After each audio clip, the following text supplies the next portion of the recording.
Stan helps on the landscape. I saw the movie like 30 days. He's amazing. I remember the most.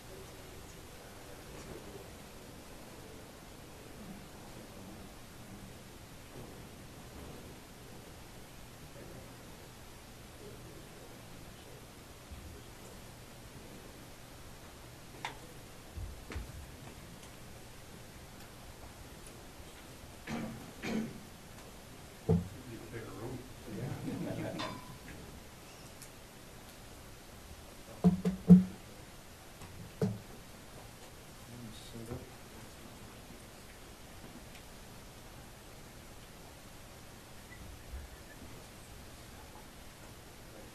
You okay? Well, I want to welcome everyone. Today was a tough day. I spoke with Pete this morning at 9 o'clock. Great conversation. He's very professional and he understands. And we have a very good relationship. But that's what makes it probably the hardest. I want to thank Pete. First of all, he's a great man. He's a great coach. And he had great success here in Dallas. And I have the utmost respect for him as a person and a coach. In the end, it's my responsibility to make a decision that's the right decision for the organization moving forward. And after a year-end review, talking to players, exit interviews, medicals, everything we go through, we got together as an organization. I got together with Pete, talked to everybody, and I just think it's just time right now to make that next step. And it's a decision we have to make. And like I said, we're very comfortable with that decision. And we look forward to moving the next step. We'll start the process now of interviewing coaches, and we'll go from there. I'm going to really open it up to questions. A lot is going to be made about the comments that DeBoer had at the end of season media availability and after the Game 5 loss about Jake Ottinger's performance specifically. How much did that and the potential, I guess, strain between the players and the coach play into your decision? That, the events that took place, that's a component of it. But there's other things that take place also. That's one part of it. But there's other things that take place during the season. As I mentioned, my job is to analyze everything during the year, where things at, even the prior years. But it was a component of it. But it wasn't the final decision. How much did that player input play a role in the decision? What I do at the end of every season, the players, they deserve to be heard. I've been in the business a long time, and I interview all the players. I tell them to be truthful with me. But I've been around long enough to know if a guy's only getting 5 minutes ice time, he's not going to like the coach. I understand that. So I take it all in, I analyze it, talk about it internally. Some of it comes into play, some doesn't. You have to really balance those things. The Ottinger stuff in the ending was just one component, then was he in trouble even if he won the Edmonton series? That's, I don't know that. Till you get to that end of the situations, I really can't answer that. It's something I would have analyzed, but it did come into play. But that's would have been something I would analyze more, so I really can't say. When I talked to Tom the day after, he wasn't inclined to make the coaching change. What changed between then and now for him? We talked through things, and we're trying to calm the waters too. You want to, you end the season. It's an amazing business. So we got to the third round, and it feels like we missed the playoffs 5 years in a row. And I find it amazing, the mindset of, but that's the world we live in nowadays. So when the season ends, you want to calm the waters. You want to sit back and analyze everything, and that's what we did. Make some other decisions. What is going to happen with the staff, and then what's the process of hiring into that? Do you have a vision of what you need for a new coach? We're just starting that process now. Have a vision. We're going to be very wide, open-minded. The other coaches, everything's fine with them. I plan on them being part of this. They've done a great job. They have a year left, and they did a good job also. Done a lot of winning. You said that you felt like it was time for a new voice in the room. Does that mean that any, I guess, like a Nazardine or Scott or somebody like that is not that new voice, or are you gonna look at internal candidates as well as external? I'm gonna look at everything. I'm gonna look internally, I'm gonna look externally. It's different when you have a voice as an assistant coach, whereas you have a voice as a head coach. So I give you open-minded to all of this. Do you feel like Pete lost the room? No, it was, Pete and I were talking, and we were talking during the season. After the Four Nations, it was a grind. It was a grind. Now, for different reasons. There were a lot of injuries, major injuries to the team. Schedule's a grind as it is anyways, and every team goes through grinds. It's the way it is. But the injuries really hurt us, and Pete felt like he was pushing every button he could in that. And I respect that he was. And so I respect that. And so that's, comes into the decision-making too. What was your reaction when he pulled Ottinger in that game, from where you were in the arena? I mean, did you agree with it in the moment? Yeah, I'm glad that's brought up. I get no problem with the pull at all. If you're coaching, just let 2 goals in, you gotta change momentum in that. So to change the goalie, I get no problem with that. Did you have an issue with his comments after the game and even the day after? I think everybody did. I think even Pete a little bit remorseful of it a little bit. So I don't think he handled that the way he wanted to. But you gotta remember, you're under duress, the pressure of everything going on in that. Did he express any of that in your talks today? And Yeah, was I've been right? talking with Pete all week. Yeah. So we've had some great discussions. Jim, were you surprised that, when he came in this room 2 days after that loss, that he still hadn't spoken with Jake? Yeah, I'm not surprised. Now, I'm down in that room and that, and there's a process that goes through that. I get back to, we played the game Thursday night. Friday, your head's spinning. You just lost it. What it takes to get into the first, second, third, fourth rounds, it's just depleting. And all of a sudden, you go from Friday's nothing, and Saturday we're having exit interviews, and he comes to sit here where I'm sitting right now, and you guys start seeing him talk to Jake, and it's just like, well, no, I haven't. Like, there's a lot going on in Jake's head, a lot going on in Pete's head. So, kind of an unfair, I guess, judgment on that situation. Knowing his history, 6 straight playoff trips, making the conference final, and we've seen the emotion, from him of coming up short 6 times in a row. What do you evaluate of that aspect of his journey and, handling emotions with that? Well, I know there's a lot of coaches on the NHL would love to have that resume. He's a great coach, and he's disappointing he hasn't made it either. But that's what keeps you going. And he's going to move on. He's going to coach another team and probably do the same thing. He's been fired a handful of times over the past decade. Why do you think that is? It's a tough gig. Coaching's a tough job, and the athletes nowadays, the money involved, the pressure that goes into it now, it's a tough job. And it's you're dealing with 20 to 30 players in that room all the time, and these guys are thoroughbreds. They're wired. They're the best in the world, and they want their ice time. They want this. It's a tough job coaching, and I give a lot of respect to all the coaches of each other. It is a tough job. You talk about that resume, other coaches would kill for that resume, and when you think about some of the hardest decisions you've had to make, when you factor that in, how hard was this for you? This was very hard. You stand up here and you've been in the third round 3 years in a row, and to sit up here and have to make this decision. But in the end, I know what I have to do for the organization, and that's not disrespecting Pete. Pete's a great coach. He's a good man. I respect him so much. But in the end, I have to do what I think is right for the organization.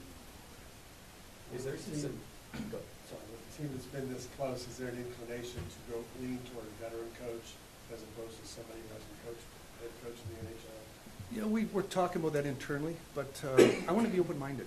There's some good young coaches out there. I'm going to use an example. Jim Montgomery I brought in here and did a great job. For some other circumstances, things happened, but now you see the job he's doing. He did in Boston and did in St. Louis. So much like the players are different from 15 years ago, I think the coaches are different from the past in that. These guys are they're career coaches, they're well-schooled, they live and diet, and eventually there's gonna be another, where's the next Pete DeBoer? You know, where's the next Scotty Bowman? They're out there somewhere. And so we wanna be open-minded to that. Along those lines, this team, 3 straight conference finals, there's almost an expectation that's where next season starts, in the conference finals. How hard is that to do? You know what the roster is, you know what the salary cap Yeah. is. No, it's a great question. It's hard to do, but that's our goal again, get back at it. And just to back up the other question you asked about what type of coach, our assistant coaches are very experienced. We get a good staff here, they're experienced, so I'm not too worried. You bring an experienced guy in, great. Being inexperienced guy, I guess inexperienced term in it, he's got great support. So just to kind of verify that. Jim, you basically have less than a month between the draft and free agency. What's the process for making alterations to your roster to improve it, but you're also trying to find out what your style of play or what your philosophy is going to be, because now you have to install a new head coach. What is that process for you? Well, we got, you know, I'm starting the coaching process right away. If you want to ride, you can ride with me down to Austin. Our farm team's still playing, so come down there with me and we can patch it over in that. So we're busy with that also, which is great. You know, those guys are getting development down there. And then we have our scouting meetings coming up here next Thursday and Friday. So that's when we'll really kind of sit down and say, okay, you know, we got some decisions to make, signing guys, we got cap issues we've talked about, different things going on. So it'll be a hectic 3 weeks here, but we'll get it done. I got a great staff here. Jason Is that an Robinson. invitation to all of us to ride in the car? Well, yeah, well, Don't we'll see. say- I'm just kidding. You know you're always welcome. You're always welcome. Yeah, we'll get the big Suburban. We'll pile in. Jason Robertson, contract expires at the end of next season. Have you guys broached the subject of extensions, or where does that kind of stand right now? Yeah, we're not allowed to yet. We just gotta wait. And he's, just to clarify things, so he's still restricted the year after. Right. So, but you can't do anything till July 1st. So, like I said, we've got this going on. I got scouting meetings going on, so. But just in terms of the player, is that a player that you would want to keep? Definitely, he's a good player. So it's somebody that, like I say, we'll see where signings go. How do you fit in the cap? Those are decisions we have to make moving forward here. Jim, speaking of leadership, we were in this room last September, talking about Jamie Benn entering the last year of his contract. You said as long as you're the GM of this team, you want him to be in a Yeah. Stars uniform. Has anything about that changed? I talked to Jamie, exit interviews, and he wants to continue playing, and I want him back. And now we just have to work on the contract. And he's being very patient. He knows our situation. He's kind of unique. He can be bonused, so that really changes his contract's status for us, which helps us. With Matt Duchene similarly, I know he said he's kind of looking for more security. Does that maybe price him out of you guys' plans, or is that something you still like to do? That'll depends what he wants for security, how much money he wants. Those are things we have to juggle. That's why we're meeting next week. Those are things we've got to juggle here. And, calculator stops at that 95.5, and after that it's goes red numbers. So, but those are things we got to figure out. I'd love to have Matt back, and he's our leading scorer, and he's a good player, a big part of our dressing room. You also mentioned being open-minded with coaching search and driving down to Austin, of course, Neil Grant's down there. When you look at a coach like that who's had a lot of success, he hasn't coached in the NHL before, but is that something where you want him to get experience on the NHL bench before taking the head job, or would he be a candidate for that head job? I think he's probably going to be a candidate. He's done a good job. Someone we've got to look at.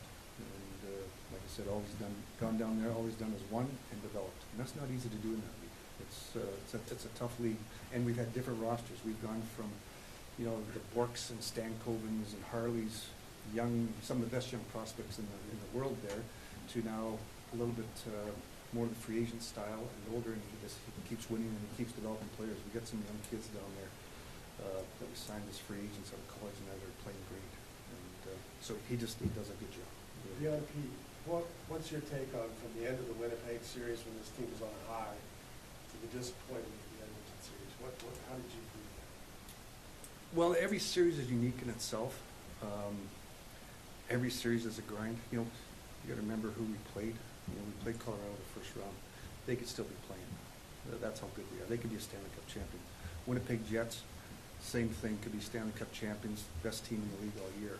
You know, and they don't get enough respect. To win the President's Trophy in this league, that's hard to do. And I talked to them after the series, and then they said, the reason they won this President's Trophy is because we were chasing them all year. They were never gonna let us catch them. And so that's a compliment to us too that we did it. So every series is different. And then we hit the Edmonton series, and I just felt like we never got it going. We never got our game going. Now I want to give a little bit of credit to the opponents. And, watching them play, the old Edmonton Oilers used to be a team that they get up by 2 goals and they want to make it 5 goals. And you could maybe expose them because of that. Now I watch them play, they get up by 1 goal, they're happy they buckle it down and away they go. So I've got to give some credit to them. I watched the game they just won in overtime. They gave Florida 4 shots on goal in the 3rd period. Sounds familiar to what happened to us. So let's give some credit to them and credit to Florida, who's a defending Stanley Cup champions, 2 really good teams. Jim, when you think about the change you want moving forward and what didn't work just now with Pete, how much of that do you feel like is style of play versus culture? I don't see a culture problem. That's what's great when I go through the exit interviews. And we made a bunch of trades this year. And I love to bring in new players in and ask them, talk to them and say, hey, you guys have been on other teams, good teams, bad teams, whatever. How can we be better? And the first thing they say is, this room here is unbelievable. I've never seen such the leadership in it, the calmness in it, how they stick up for each other. So when you hear those things, something's pretty good there, culture-wise. And you got to be careful with it, tinkering with it. So not worried about that. I think we need to be open to some different styles. We didn't score a lot of goals in the playoff in that last round. Really the whole playoffs.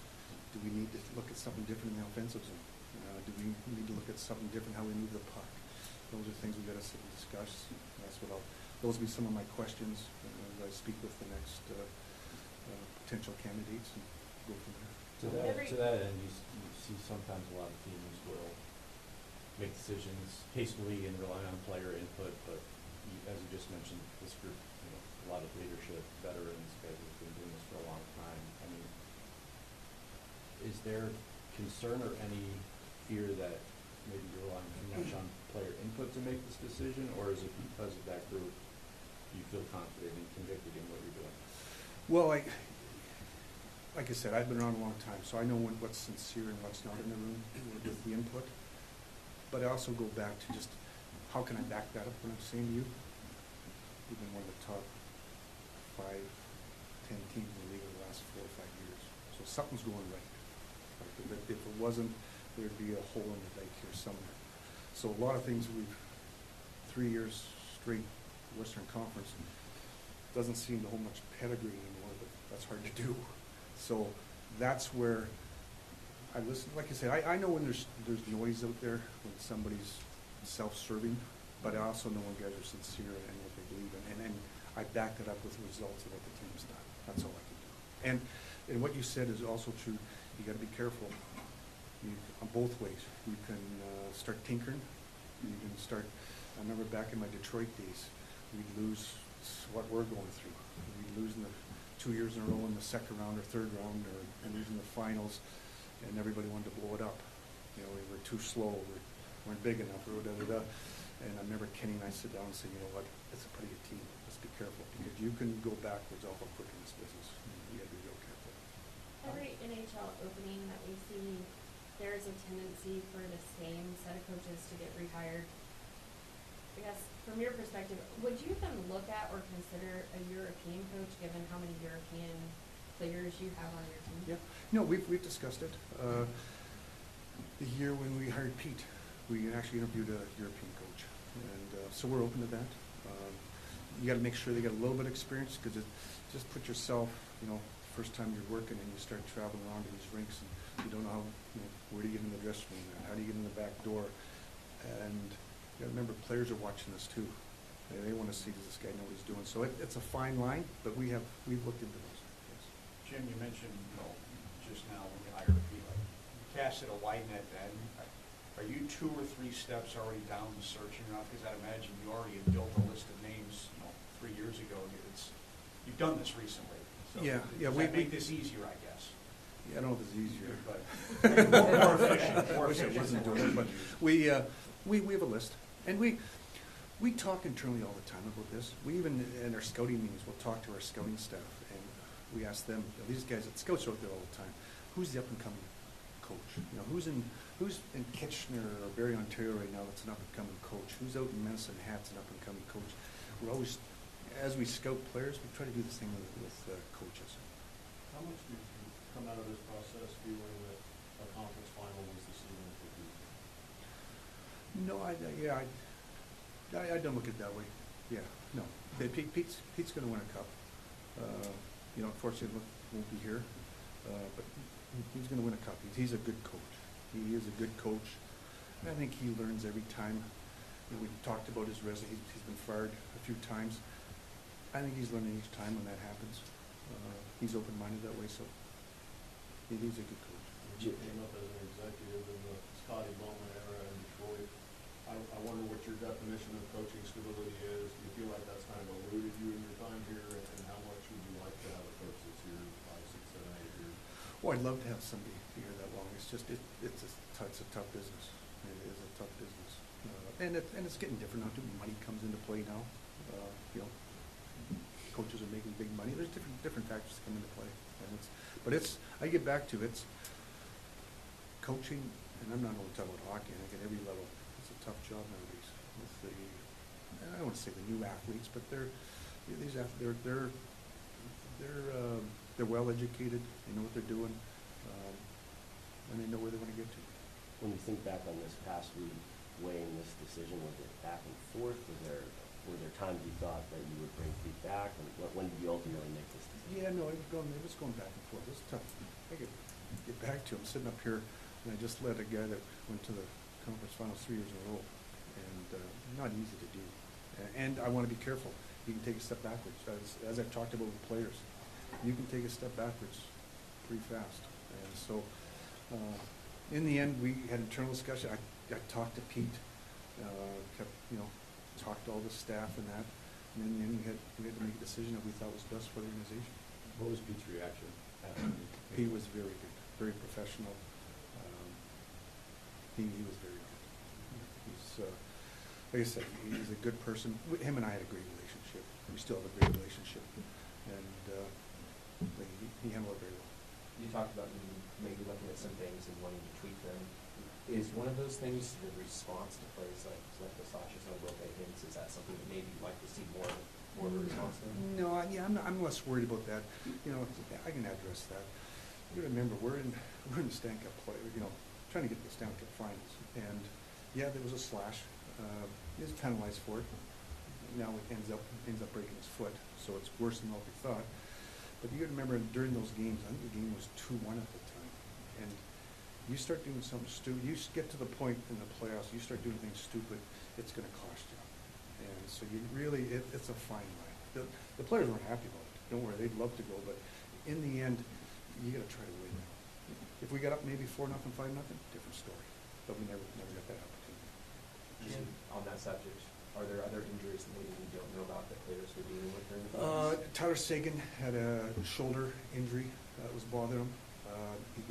He'll get rehab now. You know, and you remember Tyler, he came back from a tough injury, and it's amazing actually how he played. So he's going to have a whole summer now to do what he's got to do. Talk about Rupe's injury. That was a broken foot. It was amazing the blood. The biggest problem with Rupe's was we couldn't get to stop bleeding, and they had to take out vials of blood about 2 days straight. That's why he missed the one game.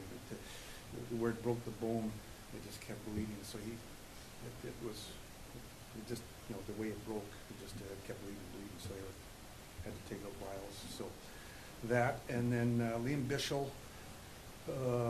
shoulder injury, excuse me, and then a year and a half ago, remember, he broke his ankle.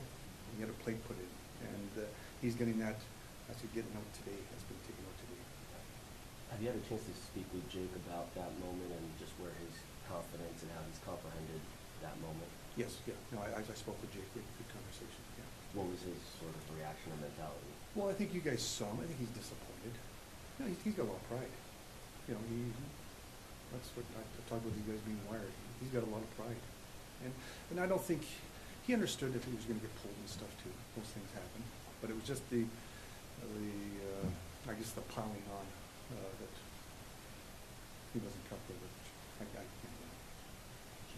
He said, oh, go ahead.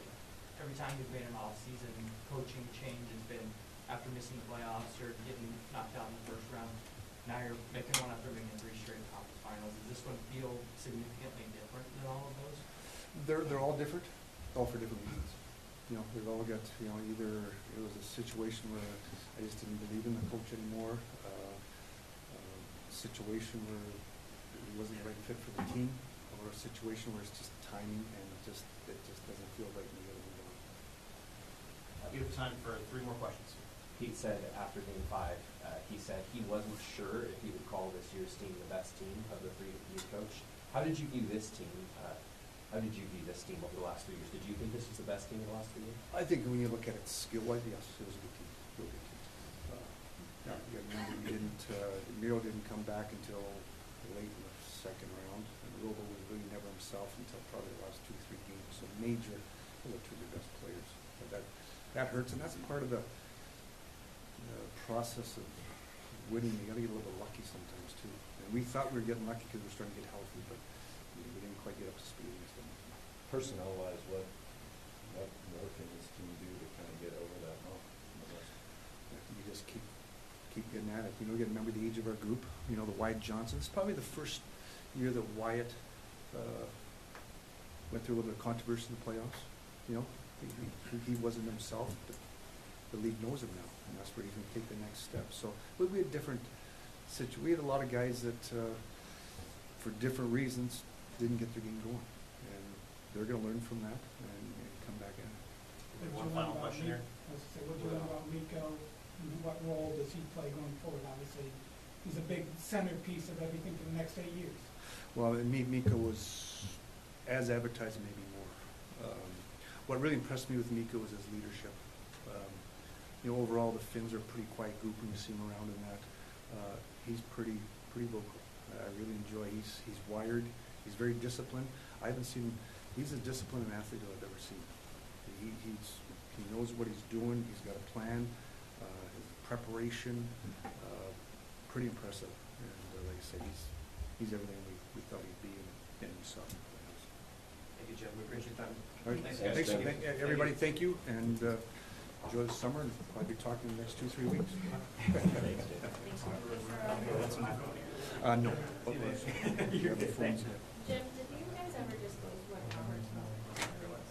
It was a MCL. Spring? Thanks, everybody.